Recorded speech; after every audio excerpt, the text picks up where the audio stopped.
Hello भक्तजनों, कैसे हो आप सब। हाँ, मैं भी ठीक ही हूँ। अब आप तो हाल चाल पूछोगे नहीं, इसलिए मैंने खुद ही बता दिया कि मैं तो ठीक हूँ। और आई होप कि आप भी ठीक ही होगे। तो जैसे कि मैंने पुरानी वीडियो में बायोटेक्नोलॉजी के विषय में बात की थी, और अब मैं दूसरी वीडियो लेके आपके समक्ष आया हुआ हूँ। और ये जो टॉपिक है वो बायोटेक्नोलॉजी के अंदर ही उसी की एक ब्रांच समझ लीजिए, या वो समझ लीजिए, एक टॉपिक समझ लीजिए, सेल बायोलॉजी।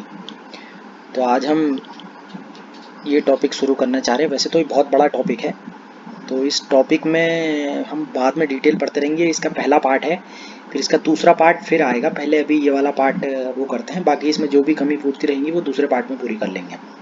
ठीक है, तो टॉपिक है सेल बायोलॉजी बाय बायोटेक बाबा। तो सबसे पहले अगर हम बात करें, तो जैसे उसका नाम ही है टॉपिक का कि सेल बायोलॉजी, तो अगर हम इन दोनों शब्दों को तोड़ दें, सेल अलग कर देते हैं, बायोलॉजी अलग कर देते हैं, तो पहले बेसिक से शुरू करेंगे, बिल्कुल नॉर्मल, जैसे अब मेरे को खुद कुछ नहीं आता है, एक साधारण किसी आदमी को समझाने के लिए कि सेल क्या है, व्हाट इज सेल। अब नॉर्मल सेल की बात हो रही है। अब कुछ लोग ये भी समझेंगे यहाँ पर वाले सेल की बात नहीं हो रही, जो रिमोट रिमोट में पड़ता है वाला सेल नहीं है ये, ना कान में लगाने वाला सेल है जो मोबाइल कहते हैं जिसको, वो सेल नहीं है ये स्पेशल हम सभी के अंदर जिस सेल से हम लोगों का जन्म हो रखा वो सेल है। तो ठीक है, उसी सेल की बात करेंगे। तो जैसे अब हम बात करें कि व्हाट इज सेल, तो देखिए जैसे सेल क्या है। सेल एक मूलभूत बहुत महत्वपूर्ण इकाई है हमारे जीवन की। तो जैसे यहाँ पे लिखा है ना, बेसिक यूनिट ऑफ लाइफ और basic building block of all living things, सबसे महत्वपूर्ण इकाई है सेल। इसके बगैर कुछ नहीं हो सकता हमारे जीवन में। मतलब अगर सेल ही नहीं होता तो हमारे जीवन की कल्पना आप कर ही नहीं सकते। ठीक है, अगर आप इसकी डेफिनेशन की बात करें, तो डेफिनेशन में a cell is defined as the smallest basic unit of life that is responsible for all of life processes. मैंने अभी कहा नहीं आपसे कि लाइफ के लिए बहुत ही महत्वपूर्ण इकाई है सेल, वही चीज़ हो गई। अब इसकी बात करें कि खोज किसने करी थी, तो सबसे पहले जो सेल की खोज करी थी वो करी थी रॉबर्ट हुक ने 1665 में। इन्होंने क्या करा था, इनको एक मृत कोशिकाओं में पाया था, यानी कि डेड सेल में पाया था। ये सेल को उन्होंने डेड सेल में देखा था, कोई मरी हुई मृत कोशिका में देखा था उन्होंने इस चीज़ को, सेल को। उस वक्त तो खोज कर रहे थे वो। और एक साइंटिस्ट और हुए, लुइन हॉक। लुइन हॉक थे, उन्होंने 1674 में इसको लिविंग सेल में देखा था। उन्होंने जब अध्ययन कर रहे थे, तो जो रॉबर्ट हुक थे 1665 में, तो ये इन्होंने अध्ययन करा था एक मृत कोशिका का। ठीक है, और लुइंग हॉक जो थे उन्होंने एक जीवित कोशिका का अध्ययन करा था। तो ये दोनों बहुत ही महत्वपूर्ण रहे। ये सबसे इम्पोर्टेंट पॉइंट भी है, चाहे तो आप इनको नोट कर लो, बहुत ही मुश्किल से वो होते हैं। ये आने वाले बहुत सारे पेपरों में, चाहे आप 6 में पढ़ते हो, 6 से 12 किसी भी उसमें पढ़ें, आपके बेसिक अगर क्लियर नहीं है, आपका पेपर कोई भी नहीं निकाल सकता। आप लाख 90% ले आइए अपने जीवन में, लेकिन अगर आपके बेसिक कुछ भी क्लियर नहीं होंगे, आपका कोई भी पेपर नहीं निकलेगा। इसलिए आपके बेसिक जानने बहुत ज़रूरी हैं। तो इन चीज़ों की ये पेपरों में अधिकतर पूछा जाता है। और रही इन चीज़ों की बात, तो अब अगर हम बात करते हैं तो एक चीज़ और आती है। अगर हम, जैसे हमने सेल के बारे में पढ़ लिया, तो अगर हम इसकी सेल की स्टडी कर रहे हैं, तो सेल की स्टडी को क्या कहते हैं, तो सेल की स्टडी कहलाती है साइटोलॉजी। ये याद रख लीजिएगा, सेल की स्टडी क्या कहलाती है, साइटोलॉजी। तो सेल को सबसे पहले डिस्कवर्ड किसने करा था, रॉबर्ट हुक ने। किसमें, एक मृत कोशिका की, उसमें उन्होंने खोज करी थी इसकी। और फिर उसके बाद लिविंग सेल पर अध्ययन किसने करा था, वो करा था लुइन हॉक ने 1674 में। सेल क्या है, cell is the basic unit of life. ठीक हो गया, smallest basic unit of life that is responsible for all of life process.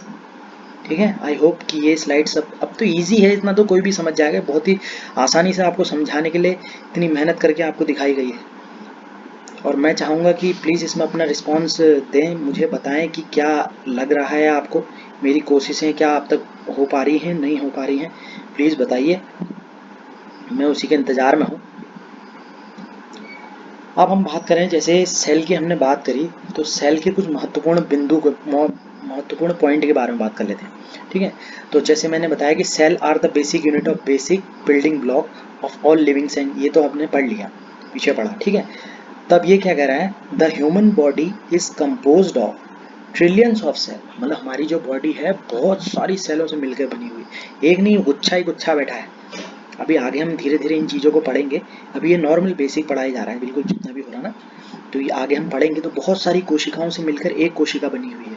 एक कोशिका अगर आपको ना छोटी सी चीज, उसमें भी बहुत उससे भी छोटी छोटी माइक्रोन, बिल्कुल छोटी आंख से नहीं दिखने वाली चीजों सेलों से बनी हुई है। The cell provide structure for the body, take in nutrients from food, convert those convert those in nutrients into energy and carry out specialized function। भाई यहाँ पे स्पेस लगाना थोड़ा वो हो गया, स्पेस लगाना पड़ेगा, आप वो कर लेना।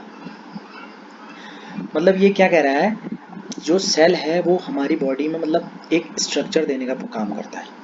अब बॉडी टेक मतलब ये क्या करता है, वो अगर हम कोई भी खाना खाते हैं तो सेल क्या करता है, उस खाने में से न्यूट्रिएंट्स को एब्जॉर्ब करके हमारी बॉडी में कन्वर्ट करेगा एनर्जी में, ताकि तुम इधर उधर फुदक सके ना, कभी यहाँ जाएंगे कभी वहाँ जाएंगे, एक जगह पे मतलब एक्सरसाइज करना, कुछ भी करना, जब तक हम खाना नहीं खाएंगे वरना सुस्त पड़े रहेंगे, क्या फ़ायदा। तो सेलों का काम होता है हमको एनर्जी प्रोवाइड करना। फिर अगला पॉइंट है, cells have many parts, each part have different functions, some of these parts called organelles. इन ऑर्गेनल्स के बारे में हम आगे की स्लाइड में पढ़ेंगे, जो दूसरी वाली स्लाइड हमारी बनेगी, जो उसमें दूसरा पार्ट आएगा, उसमें हम एक एक करके ऑर्गन्स के बारे में पढ़ेंगे, इसमें क्या क्या ऑर्गेनल्स यूज हैं, क्या क्या हैं, उनके डीप स्टडी करेंगे उनके अच्छे से। ये तो नॉर्मल एक ओवरव्यू जैसे दे दिया मैंने आपको कि हम बेसिक चीज़ें ये पढ़ रहे हैं, इसके अंतर्गत में ये चीज़ें आएंगी। तो पहला हमने पॉइंट क्या पढ़ा था, एक तो ये बिल्डिंग ब्लॉक है, ठीक हो गया, बेसिक यूनिट है लाइफ का, और ये जो हमारी बॉडी है बहुत सारी सेलों से मिलकर बनी हुई है, एक सेल से नहीं बहुत सारे सेलों से मिलकर बनी हुई है। तो हमारे ये जो सेल है हमको क्या प्रोवाइड करना है, स्ट्रक्चर प्रोवाइड करने का काम करता है। अब ये खाने में से क्या करेगा, न्यूट्रिएंट्स को एब्जॉर्ब करके हमारी बॉडी में देगा, और क्या करेगा, हमको एनर्जी प्रोवाइड करेगा, ठीक है। हर सेल का अलग अलग काम, उस पर एक स्पेशलाइज्ड फंक्शन होता है। तो ये सब आगे हम धीरे धीरे पढ़ेंगे। आई होप कि आपको ये चीज़ समझ में आ गई होगी। मैंने बहुत ही बारीकी से, बहुत ही अच्छे से, बिल्कुल इजी तरीके से समझाने की कोशिश करी गई है। आई होप कि आपको अच्छे से समझ में आए। अब जैसे हमने सेल बायोलॉजी, अब हमने सेल का अध्ययन तो कर लिया, अब आते हैं बायोलॉजी पर।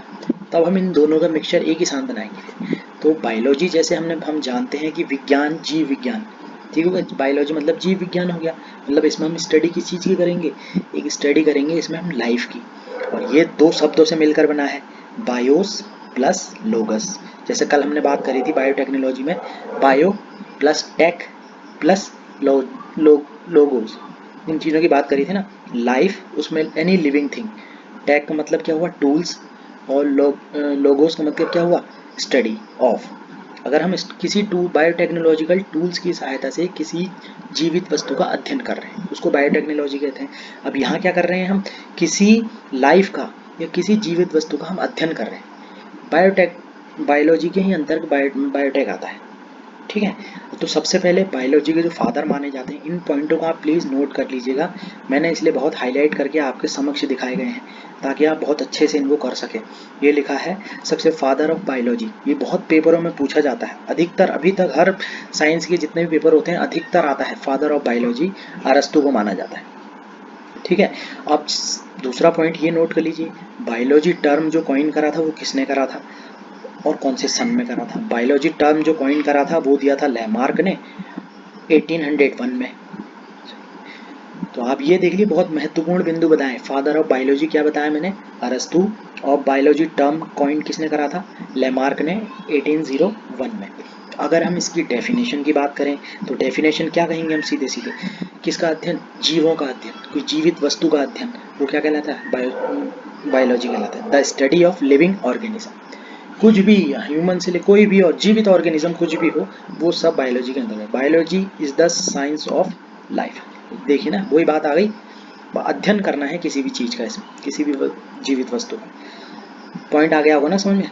फादर ऑफ बायोलॉजी क्या बताया, अरस्तु, और बायोलॉजी टर्म कॉइन किसने करा था? लेमार्क ने 1801 में।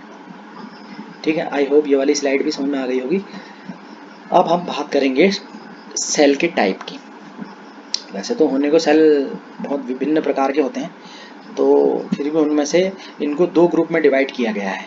एक है प्रोकैरियोटिक सेल, दूसरा है यूकैरियोटिक सेल।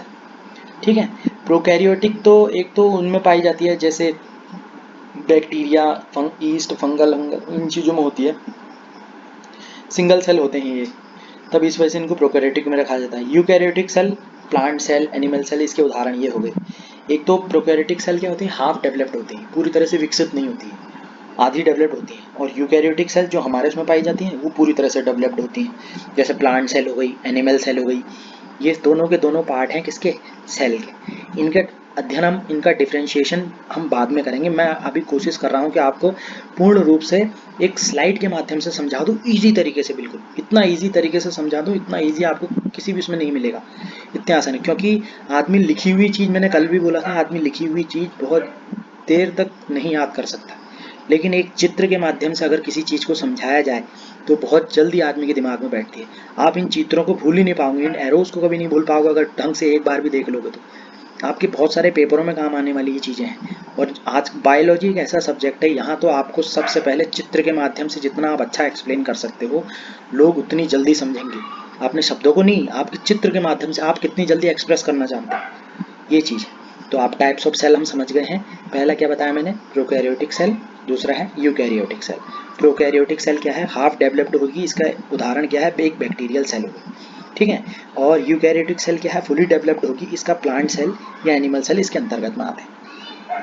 ठीक है, ये प्रोकैरियोटिक सेल है, वहाँ पर छोटा दिख रहा होगा ना, ये बैक्टीरियल सेल है, इसको देख लीजिए आप। ये फ्लैजिला हो गए इसके, ये जो पूंछ जैसी निकली है इसको फ्लैजिला कहते हैं। ठीक हो गया, ये इसकी सेल वॉल हो गई।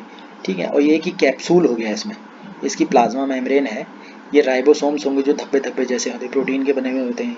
तो ये न्यूक्लियोइड हो गए, डीएनए जो इसका अंदर प्रेजेंट रहेगा, और ये अंदर जो, और इसके अंदर जो ब्राउन ब्राउन कलर का है, ये इसको साइटोप्लाज्म कहते हैं। इनका अध्ययन हम आगे करेंगे। अब नेक्स्ट की स्लाइड में हमारी यूकैरियोटिक सेल है। तो ये यूकैरियोटिक सेल क्या है? एक प्लांट सेल और एनिमल सेल। इनको आप देख लीजिए, मैं फिर अगली स्लाइड में प्लांट सेल और एनिमल सेल में डिफ्रेंशिएट बताऊंगा। ठीक है, ये स्लाइड ज़्यादा लंबी हो जा रही थी, तो इस वजह से मैंने कोशिश करा कि ज़्यादा लंबी वीडियो आदमी की समझ में भी नहीं आती, तो मैंने कहा चित्र के माध्यम से अगर आदमी एक बार देख भी लेगा तो इन चीज़ों को सही से समझ में भी आ जाएगा। तो एक बार आपने चित्र देख लिया तो मैं लिखी हुई चीज़ कुछ भी दूँ तो आप अपने आप को रिलेट कर लोगे उस चीज़ों के साथ। तो मैं सबसे ज़्यादा अपनी स्लाइड में चित्र के माध्यम से समझाने की कोशिश ज़्यादा करूँगा आपको। ठीक है, अब हम बात करेंगे, आखिरी बात ये करेंगे हम कि जो सेल हो गया हमारा, अब सेल के टाइप हो गए, अब सेल के ऑर्गेनल्स की बात करते हैं, उनका स्ट्रक्चर एंड उनके फंक्शन विथ डायग्राम। ठीक है, अब ये सेल के ऑर्गेनल्स हो गए, सेल के पार्ट। अब सेल के बहुत सारे पार्ट होते हैं वैसे तो, उनमें से कुछ लिए हैं हमने, जैसे सेल के अंदर cell wall, chloroplast, cytoplasm, endoplasmic reticulum, Golgi body, mitochondria, ribosome, lysosome, vacuoles और साइटोप्लाज्म, सेंट्रियोल्स, न्यूक्लियस, ये सब चीज़ें एक सेल के अंदर पाई जाती हैं। अब इनमें से भी ऐसा है, क्या कहते हैं, प्रोकैरियोटिक में सेल वॉल पाई जाएगी और यूकैरियोटिक में। इसका डिफरेंशिएटर मैं आपको बता दूंगा पूरा, एक डिफरेंशिएट खुद वो करके एक अगली स्लाइड में मैं इस चीज़ों को डालूंगा, तब आप वो देखना, तब आपको प्लांट सेल एनिमल सेल में अंतर भी पता चल जाएगा। फिर उसके बाद प्रोकैरियोटिक यूकैरियोटिक में पता चल जाएगा किस में सेल वॉल होती है, सेल मेम्ब्रेन किस में हुई है, किस में क्या कहते हैं क्लोरोप्लास्ट होता है, किस में नहीं होता है, और गोल्जी बॉडी क्या है, गोल्जी एपरेटस क्या है, इस चीज़ को हम अगली स्लाइड में डिस्कस करेंगे। बाकी अगर हम इनका एक छोटा सा थोड़ा सा ओवरव्यू ले लें